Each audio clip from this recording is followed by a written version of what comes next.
Всушност, причината за спроведувањето на операцијата за промена на водата е токму тоа. Отпорот на ВМРО ДПМН кон налетите за промена на името и идентитетот, потерк на јужниот сосед, а со цел отстранување на пречката за побрзо заокружување на геостратешкиот план за членство на Македонија во НАТО и почеток на преговорите со Европската Унија, што како цели и како намера беа и се уште се и цели и намера и на ВМРО ДПМН, но ние сакавме тоа да биде со фер компромис и решение за името, а не со диктат. Затоа се направи преврат и се донесе СДСМ, која има ветено по секоја цена дека ќе го реши ова прашање. По секоја цена.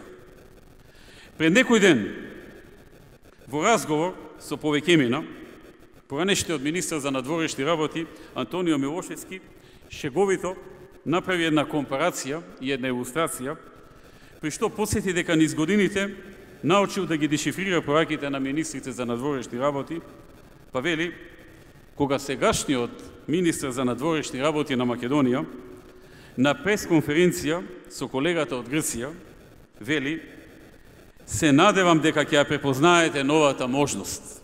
Цитирам.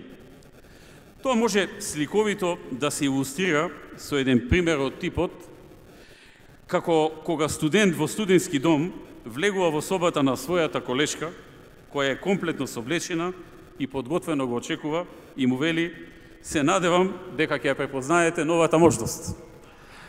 Тоа отприлика е моменталната ситуација на Република Македонија и понудата на Република Македонија. Но за жал, колку и овој шеговит пример да засмејува, станува збор за крупен национален интерес и на тоа мора да се гледа сериозно.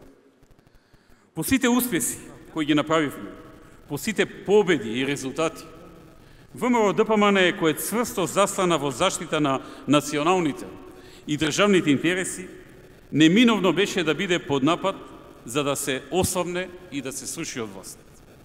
Се започна силна негативна кампања против мене лично, со цел да ме прикажат како корумпиран монструм, но тоа само времено фрла сенка на позитивните резултати од моето владење.